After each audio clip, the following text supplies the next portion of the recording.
पाकिस्तान के army chief Asim Munir ने white house में अमेरिकी राष्ट्रपति ट्रंप के साथ एक सीक्रेट मीटिंग की।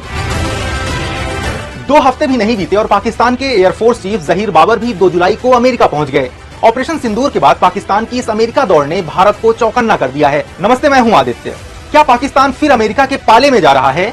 दोनों देशों की बढ़ती नजदीकी की वजह क्या है और इससे भारत पर क्या असर पड़ेगा, जानेंगे आज के एक्सप्लेनर में। जहीर को अमेरिकी रक्षा विभाग के हेडक्वार्टर पेंटागन से न्योता मिला था। पेंटागन दुनिया की सबसे ताकतवर बिल्डिंग है जहां अमेरिका की तीनों सेनाओं के ऑफिस हैं। बीते 10 साल में किसी पाकिस्तानी वायुसेना प्रमुख का ये पहला अमेरिका दौरा था। रिपोर्ट्स के मुताबिक जहीर ने अमेरिका से F-16, AIM-7, sparrow missile, patriot और थर्ड एयर डिफेंस सिस्टम की मांग की है। दरअसल भारत के साथ हुए संघर्ष में पाकिस्तान को चीन से मिले हथियार फेल हो गए थे। अब जानते हैं कि पाकिस्तान अमेरिका की गहराती दोस्ती के और क्या क्या संकेत मिल रहे हैं। 18 जून को पाकिस्तान के आर्मी चीफ आसिम मुनीर को अमेरिका बुलाया गया। ये पहली बार था जब किसी अमेरिकी राष्ट्रपति ने पाकिस्तान के आर्मी चीफ की मेजबानी की।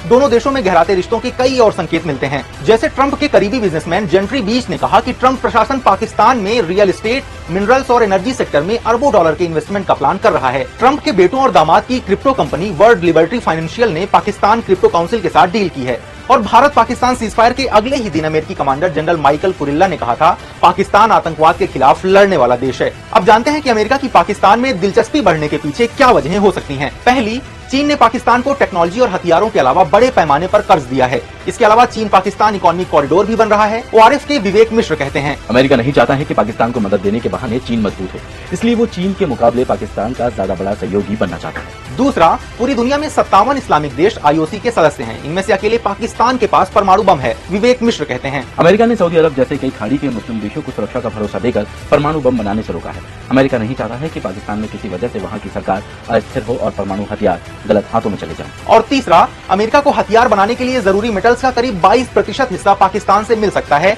इस पर भी अमेरिका की नजर है। अब जानते हैं कि अमेरिका पाकिस्तान की बढ़ती दोस्ती से भारत पर क्या इम्पैक्ट पड़ेगा। फॉरेन एक्सपर्ट और JNU के रिटायर्ड प्रोफेसर AK पाशा और स्ट्रेटजी के एनालिस्ट सुशांत सरीन के मुताबिक 3 बड़े असर पड़ सकते हैं। पहला, साउथ एशिया में भारत का दबदबा कम हो सकता है। दूसरा, भारत से सीमा विवाद के चलते चीन से अच्छे रिश्ते नहीं हैं। अब अमेरिका ने भी पाकिस्तान से नजदीकी बढ़ाई तो भारत अकेला पड़ सकता है।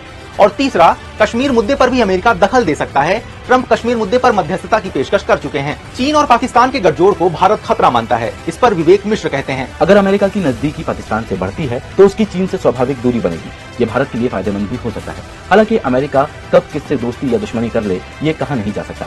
आने वाले वक्त में अगर अमेरिका और चीन नजदीक आ गए तो भारत फिर से अकेला खड़ा होगा। अमेरिका के विदेश मंत्री और राष्ट्रीय सुरक्षा सलाहकार रहे हेनरी किसिंजर ने 1994 में अपनी किताब डिप्लोमेसी में लिखा था कि अमेरिका का कोई स्थायी दोस्त या दुश्मन नहीं है, सिर्फ उसके हित स्थायी हैं।